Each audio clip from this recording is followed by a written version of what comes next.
Hello students, I am Pankaj Tiwari from MPS Basantpur and today we will study the poem Fire and Ice from your book First Flight, which is written by an American poet Robert Frost.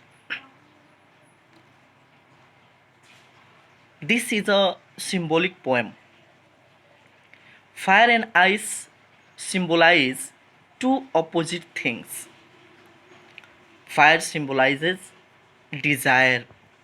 Desire, that means wish, your wants, and ice symbolizes hate.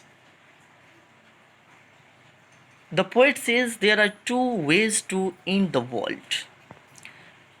कवि कहता है कि ये दुनिया दो तरीके से समाप्त होगी, या तो फायर से और या तो आइस से. Here fire symbolizes desire, wants, wishes, and people do all the evil act to fulfill their desire. हम देखते हैं कि लोग अपनी इच्छा को पूरा करने के लिए एक दूसरे से वॉर करते हैं, युद्ध करते हैं, हर वह बुरा से बुरा कार्य करने के लिए तैयार होते हैं जो उनके विनाश का सबसे बड़ा कारण बनता है.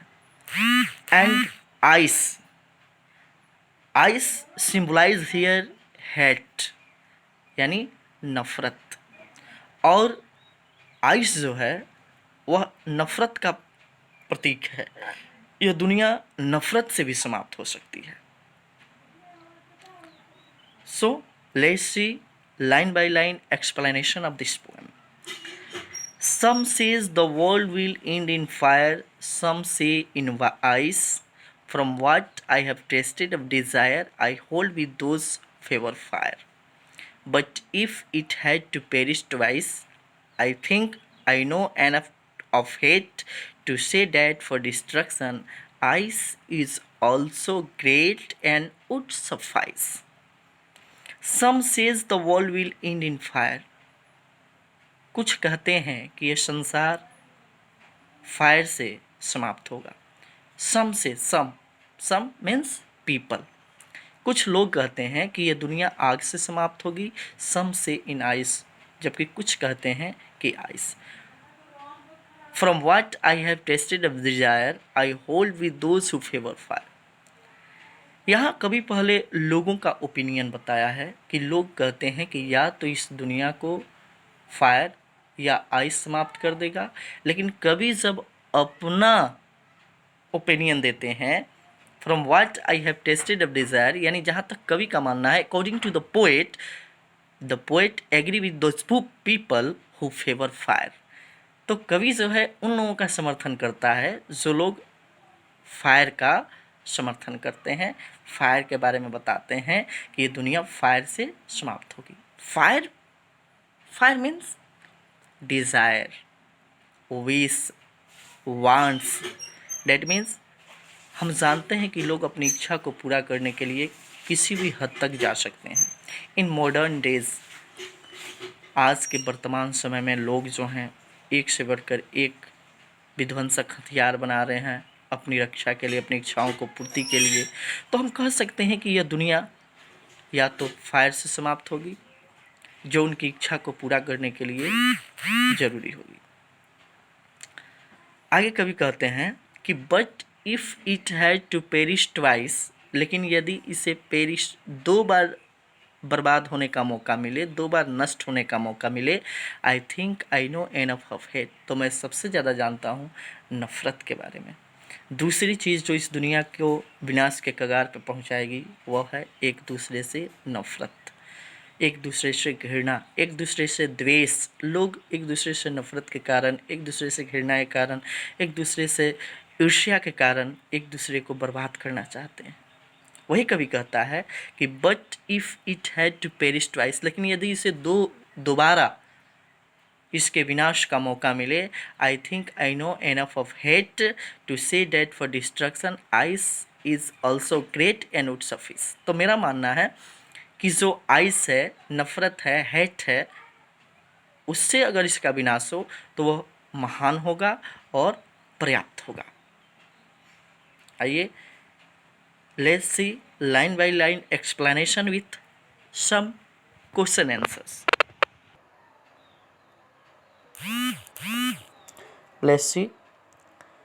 Some say the world will end in fire, some say in ice. From what I have tasted of desire, I hold with those who favor fire. Hold, that means agree.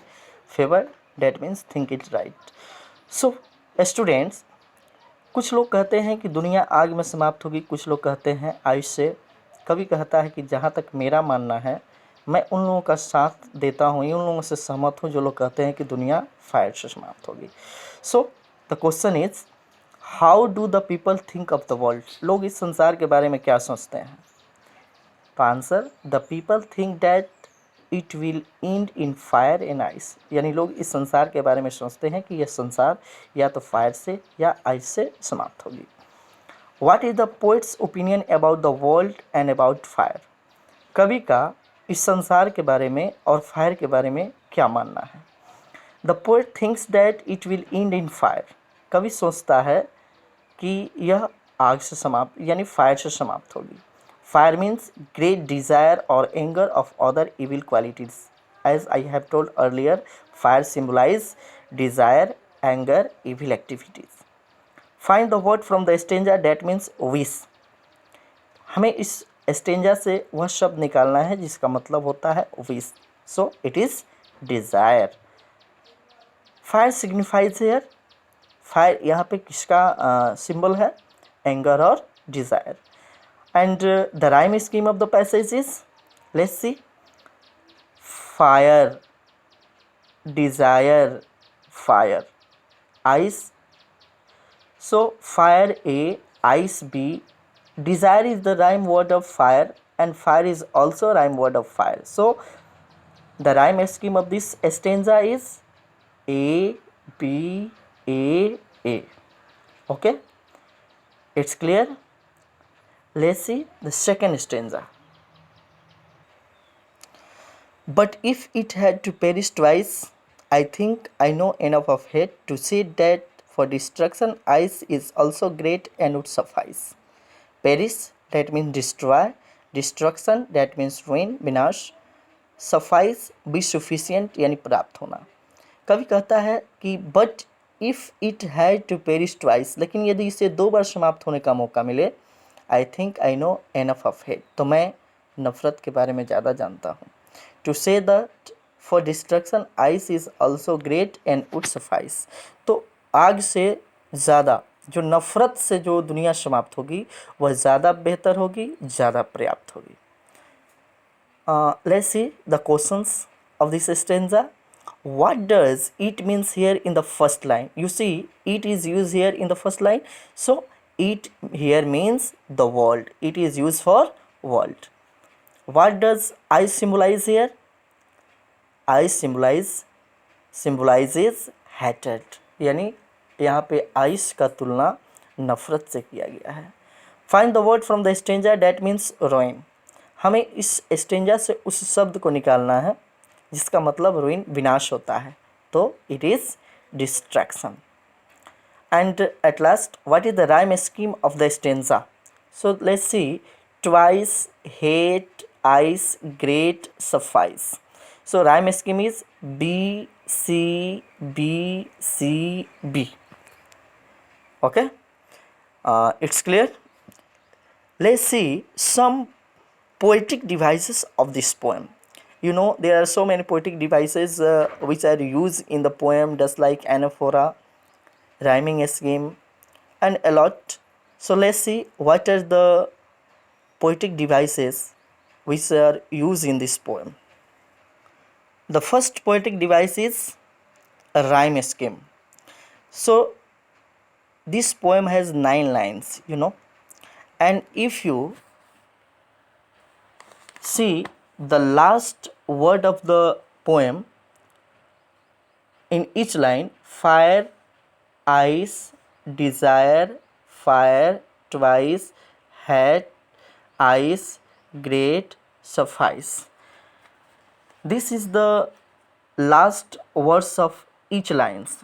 Fire, suppose A, ice, suppose B, desire, Desire is the rhyme word of fire. Fire is also rhyme word of fire. Twice is rhyme word of ice. That means B. Hate. Hate is a new word. Hate, that means if you suppose it C. Ice is again the rhyme word of ice. Great. Hate. Great is the rhyme word of hate, and suffice is the also rhyme word of ice. So the rhyme scheme of the poem is A B A B C C B. Okay. The next poetic device of this poem is anaphora.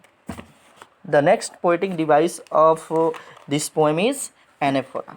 Do you know what is anaphora? Anaphora.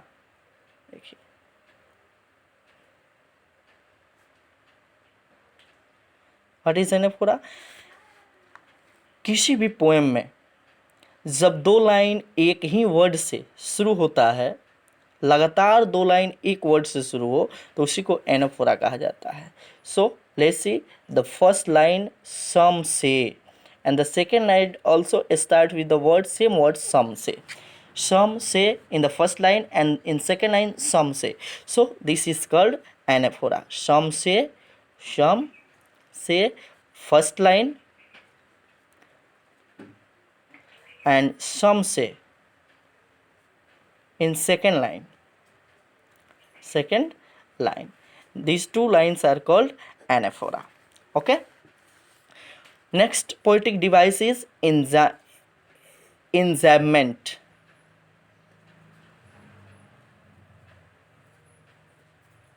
enjambment क्या होता है? किसी भी poem में जब दो तीन line एक ही लाइन को मिलाकर बनाया गया हो, उसके बीच में कोई पंक्चुएशन मार्क नहीं हो, तो उसको enjambment कहा जाता है. जैसे देखिए last three lines of poems, you can see last three lines of the poem. To say that for destruction ice is also great and would suffice. देखिए यहाँ पे तीनों जो लाइन है, इन लाइनों के बीच में कहीं कोई पंक्चुएशन मार्क नहीं है, लास्ट में जाकर फुल स्टॉप दिया है. यानी ये दो लाइन जो है, तीनों लाइन एक ही लाइन है, एक ही लाइन को तीन भाग में बांटकर बताया गया है, जिसके बीच में कहीं कोई पंक्चुएशन मार्क नहीं है. इसलिए इसको हम लोग क्या कहेंगे? एंजाममेंट. लाइन 7, 8 और 9 ये क्या है? एंजाममेंट है. So this is the explanation of poem. Hope you will understand. If you have any complaint about it, please ask me in my columns. Thank you.